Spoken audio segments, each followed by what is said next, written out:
Hi everybody, I'm Evan. I'm a health mentor at CMH, and today I'm going to run through a workout that you can perform at home with minimal equipment, and it's nice and easy to follow. So I'm going to give you guys a little breakdown and then we'll do it together. All right, so here you have a little breakdown of the exercises we're gonna do today. This would be a great time if you want to screenshot this so you can have it for later, so you can look at it a little easier. That might be a good option, or if you have access to a printer, you could screenshot it and then send it to your printer and print it off too. So you'll see we start with the warm-up. We're gonna be doing a few different warm-up exercises just to get your body loose. The stretch is actually gonna be at the end, ideally, but you can also do it before you work out too if you're feeling tight. And then we're gonna do some ground exercises, chair exercises, and standing exercises. You can choose to do any or none of the ground exercises, and the same with the chair or standing. Ideally, doing all three because it's gonna allow you to get a lot of different movements and exercises for different parts of your body, but then also give your body enough to work and really give yourself a good workout. This can be completed really up to 3 or 4 times a week. I would start with once or twice a week just to see how your body responds if you're new to working out.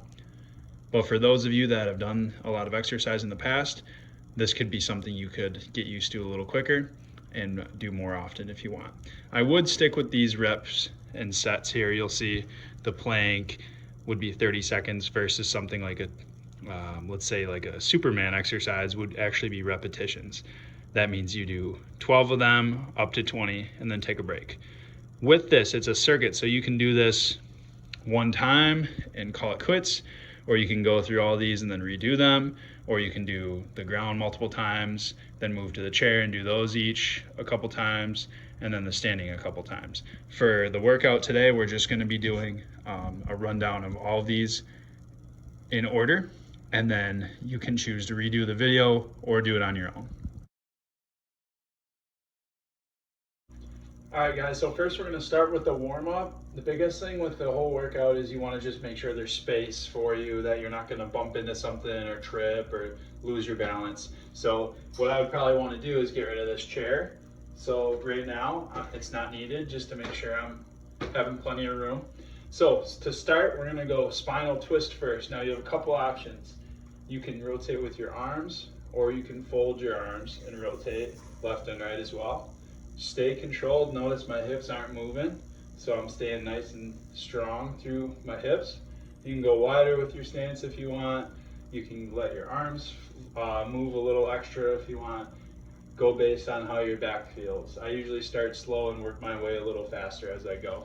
And then I'm doing arm circles. I usually go small and then medium and then large. Now my wingspan is a little different. I don't want to hit the ceiling, but everybody, just make sure you aren't going to bump into something. So I usually go small, 10, and then backwards 10, and then medium, forward and backwards, and then big, forward and backwards for 10.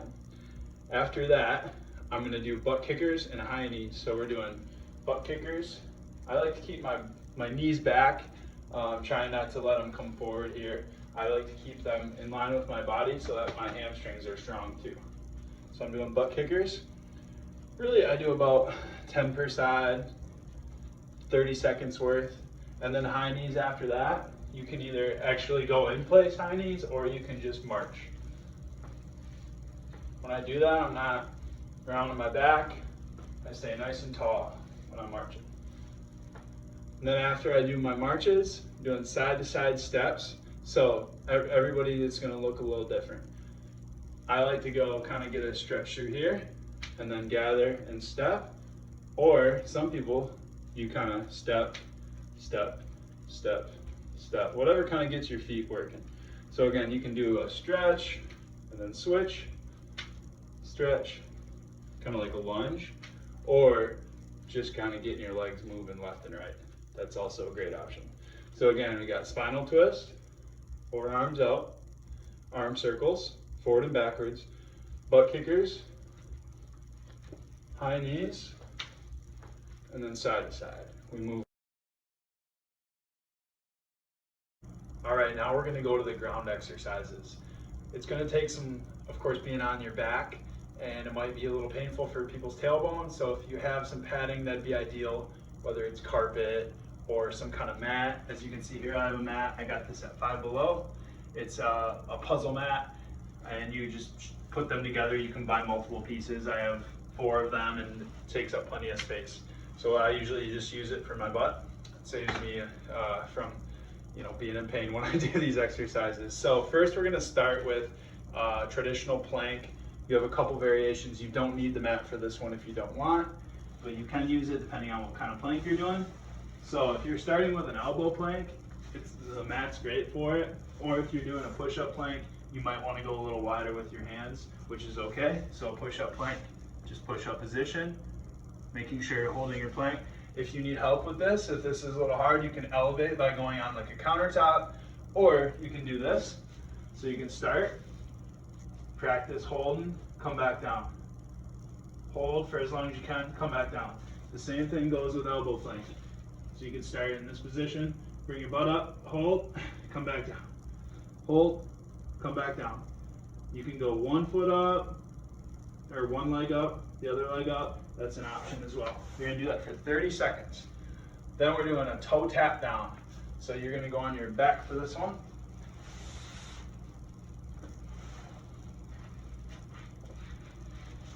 So for this one, I lay flat, a little bit of arch in my lower back, just a tad. And then my goal is to keep my muscles in my abdominal wall strong without squeezing the life out of them. I want to still be able to talk. So I'm just drawing them in gently. Next, what I'm going to do is keep my knees nice and strong, or my abs nice and strong, and then I'm tapping my toes to the ground.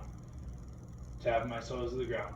The goal here is you're going for 10 to 15 repetitions, and you don't want your body to come up, and you also don't want to completely flatten it. A little arch, keep it strong, don't let it come up and down when you do this exercise. You want to stay nice and strong. Slowly tap your feet to the ground, come back up. You're barely touching the ground. 10 to 15 reps of that, and then after, you're doing half sit-ups. So for half sit-ups, you can go with your hands and slide and crunch, or crunch, you probably have heard. You can support your head, you can have your feet up and do a crunch. There's a lot of options there. The biggest thing is you're focusing on squeezing these muscles. It's not a sit-up. So we're not doing sit-ups. Not that there's not room for different sit-up exercises and it's not helpful, but I think they can be helpful, but crunches I think are a great exercise for building up your six-pack. After that, we're gonna do side planks. So side planks, usually elbow down. Now, for those of you that wanna make it a little harder, you can go like a push-up position, side plank, or you can go elbow and get your whole body off the ground. For those of you that need a little more help, you can keep your knees on the ground, try to flatten out your body, and you're going up and down. So you're just taking your hips towards the sky and then coming back down. You can do repetitions, or you can do the 30-second per side. That's on the sheet. So it'd be 30 seconds. So if I did for 10 seconds and I got tired, take a breather, then I go back up, and then I would hold that for another 10, whatever I can hold it for, then come back down. Superman, you're laying on your stomach, coming and bringing your whole body up off the ground as much as you can. I like to squeeze my shoulder blades, and I like to bring my head up too and look towards the sky when I do that. So do 12 to 20 reps. Not forcing yourself out. You want to be nice and controlled when you do this exercise. And back down. And then elbow press against the ground. So this is actually for working your shoulder blades.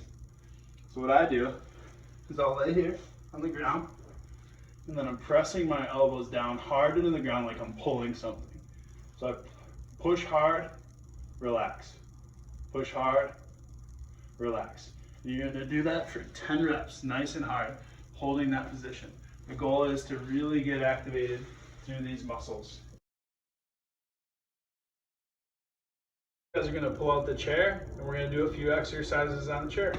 So first is the posture overcorrect. So a lot of times when we're sitting in a chair, temptation is to slouch here, and our hips are always forward. So the big focus here, this is a cool one I've learned recently through physical therapy actually, is you kind of overcorrect yourself. So you can hold the chair, you can hold your knees. I like knees because then if it's chair, you're pulling yourself down too much. So what I do is I focus on holding my body up, looking towards the sky, taking my chin with me as well. So everything's getting pulled this direction, really sticking my tailbone out, and then I relax. And now, you don't have to return to slouch every time. You can just go to the full position, and then go neutral. Full position, neutral. And now, eventually it's gonna get to the point where it's gonna be a little more comfortable getting in that nice tall position when you sit. After that, same thing, you wanna find yourself in a good posture, and we're doing leg and hip flexion. So you can choose whether you do leg or hip or do both. It's up to you on how you wanna do that. Flexion means pull up towards me, so I lift it. Two options, you got leg lift here. This one's a little different, or you got hip flexion.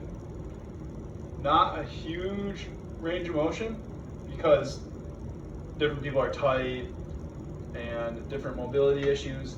For me, I have a little harder time doing this one. So some people can get really high up. For me to get there, I'd have to bend myself. But the biggest thing is I want to sit up tall, even if I can't get as high with my leg. Two options, you got leg lift here. This one's a little different, or you got hip flexion. Not a huge range of motion because different people are tight and different mobility issues.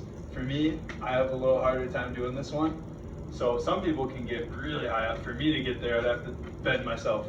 But the biggest thing is I want to sit up tall, even if I can't get as high with my leg.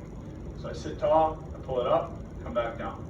Up, back down. Same goes with my knee. Up, down. Notice when I'm doing that, I'm not pulling up. I'm not here. And then you switch sides. You would do it on your opposite leg as well. It's 10 to 15 reps. After that, we're doing chair squats. A couple options with chair squats. You got single leg squat, single leg lowering, and fast stand, like a fast squat. So the first one would be a traditional, like a single leg squat. This one's pretty tough. This one, see, it's a little hard for me. I'm a little taller, so it's a little tougher. But everybody's got different abilities. You can do it without the chair, you can do it with the chair. It's up to you. Again, be careful, make sure your chair is stable, be smart about how you're doing this.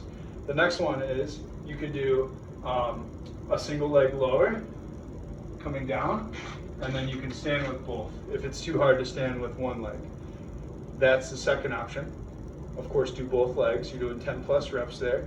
Usually after about 10, you're pretty tired. Just find a point where you're getting pretty tired, but make sure you match your legs. And when you're doing one leg at a time like that, pick the side that's like your weaker side so you know how many reps the other side should do, so you can match it. And then the last one would be a fast squat. So you stand quick, come back down. Stand quick, come back down. This works your power a little bit more. And that's also a better way for people who aren't as used to doing squats to work on their exercise. Take your time when you're coming down on your squats, that'll be important. I don't want a slouch and then using my arms to stand. I want to be nice and controlled when I'm doing my squats. All right, next we're going to be doing standing exercises. So this, of course, can be helpful if you have a chair, if you need more balance, but if you can do it on your own, just make sure you got plenty of room so you're not going to trip over anything. So I'll have the chair here to show for balance if needed, but then also I'll show you guys how to do it without it. First, we're going to do leg abduction and adduction, 10 to 20 reps. So abduction is going away from your body, adduction is going towards your body. So if you had a chair, it would look like this. So this is abduction. I'm balancing on one leg, keeping it nice and strong, and I'm moving my other leg away. You'll feel that in the side of your hip. Try not to sway too much and open your legs up. You don't want to open your hips up. You want to stay nice and squared off. And then adduction is where you go across your body, so you're using the inside of your thigh. So with adduction, you can squeeze out in front, or you can squeeze behind. I prefer squeezing out in front. You'll feel a little more inside your hip. So 10 to 20 reps each of those, of course, both ways. So you do left side as well, across as well. Next, we're gonna do wall or counter push-ups until fatigue is kind of how I like to do it, because it's a bigger movement, so you can train a little harder with those. So a chair probably isn't the best option for it. Preferably you'd want something to go up against, like a counter or a wall. So your goal is to get yourself nice and straight and use the counter to push. So you can kind of see, it's hard from this angle, but I like to push. I don't like to have my hands too high. That makes things a little tricky for getting my chest working. You want to end up with your nose above your hands. That's the biggest focus with doing a counter or a wall push-up. Use the chair just as an example, of course. So for here, you would push, come back up. And notice when I do this, my body's staying straight. I'm not dipping and coming up. Everything goes down at once and back up. Again, chair, not the best option, not very stable. Something like a counter, a wall, something you can trust is important. Next, we're doing side lunges. You want to work the sides of your hips, your thighs. So for side lunges, without the chair, it look like this. I stay nice and tall. You can go one leg at a time to eliminate confusion. Sitting back. So the biggest thing is I'm not coming out in front where my heel comes up. I'm sitting back, keeping my leg nice and strong. And then of course I would switch sides, and then I have a chair if I need it. Do lunges this way as well, so that's an option. Biggest focus is keeping your behind leg nice and straight. Helps you put more pressure on the leg you're trying to focus on. And then we're going to do an arm circle circuit. So this is to work the small muscles in my shoulder, similar to the warm-up. So you're going to do small, backwards and forwards, and then you're going to do forward backwards with medium. So I like to go a few inches above the shoulder, a few inches below the shoulder, and then same with big. I do about 10 to 20 with those as well. You'll start to notice the fatigue after, so you're really reaching towards the sky, coming up and down when you're doing that. Lastly, we're going to do leg flexion and reverse lunge. So without the chair, it looks like this. I pick up for the leg flexion, and then I would step back with the opposite leg so I can still use this leg. So this is leg I'm working when I come up, and then I would step back with the far leg, and I would use this leg to then step up. So it's up and then back. Up and then back. So that whole time my right leg's the focus leg. With a chair, look like this, or actually I'll show you the other angle. So I go up and then I go back. If you're nervous about falling, you can have the chair on the other side. So it'd be the leg that's moving. So I'm up and then I'm back here.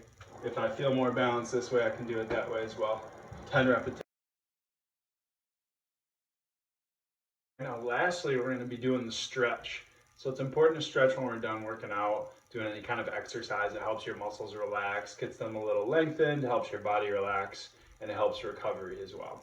So I like to stretch out some major muscle groups: the calves, the hamstrings, quadriceps, my chest, the pectorals, and then my lats, which are the sides of my body. They're used for pulling exercises.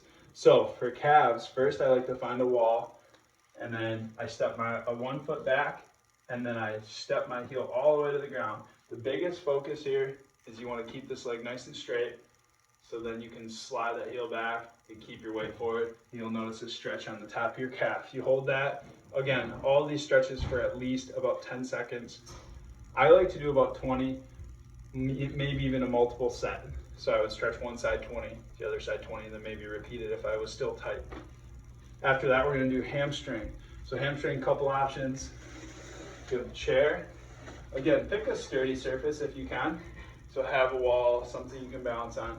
If you want to do hamstring on the chair, you keep your leg bent gently. You're going to bend at the waist, keeping your back nice and straight, and you'll feel a stretch here. Now, if I lock this out and then bend forward, I get a different stretch. I prefer a little bit of bend so you can really feel it in your hamstrings. That's one way to do it.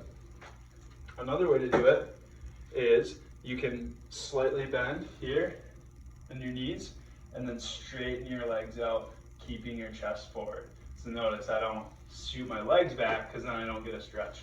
I keep my weight forward and I take my butt back and I'll feel a stretch in the back of my legs. Same thing, about 20 seconds, 10 to 20 seconds, 20 seconds. And then quadriceps, that's the front of my leg. I like to do the leg that is in the air away from the wall or away from the balance point, because if I lose track, I can just put my leg down, it's easier to balance. Versus if I did this, I'd have to switch arms or whatever that is here, and then if I lost balance, I'm all crisscross. So I like to do the opposite leg as the one I'm stretching. And then I pull it back. Notice I'm not leaning, I'm just keeping my knee back as I do that. That's gonna stretch your quadriceps. Then we're gonna stretch our chest. Interlocking your fingers, pulling your arms back, puffing your chest out, keeping your ribs from coming out. You want to stay nice and tall here. Pull your arms back as far as you can, gently, of course. And then as you loosen up, you'll be able to go a little further. And then keeping your head back too, that's gonna stretch up through here. Then last, we're gonna do our lats. So lats, I prefer being seated here, having something where your body's a little more stationary. And then you're basically just reaching to the side. So you wanna, if you need your feet a little wider, reach to the side, and you'll feel a stretch through here. Reach to the side, feel a stretch through here, of course. And then if you want, you can do it seated. You can go Indian style or an equivalent. And then also, if you need to do it standing, you can also do it near the wall. So you could put your hip up against the wall. So if the wall's here, put my hip up against it, and then I reach away from the wall. If you want, you can switch your feet. This one's a little harder for balance, so be careful if you're doing that. Making sure when you're stretching that you're breathing gently, taking your time, not being aggressive with your stretch. If you need to review the exercises, start at the beginning of the video. Again, take a screenshot, whatever you gotta do. You can do this multiple times. You can go through the entire workout and repeat it twice. You could do all the ground exercises, do them twice, do the same with the chair, even up to 3 sets. But I would start with just going through it once, see how you feel the next day, then maybe trying it the following day again. I did socks for this workout. You can also use shoes if needed. I like socks because it allows your feet to work a little harder, gives your muscles in your feet a little more work. But if you prefer to use shoes at your house, then that's fine too. Or barefoot, that's also a great option as well if you feel comfortable doing that.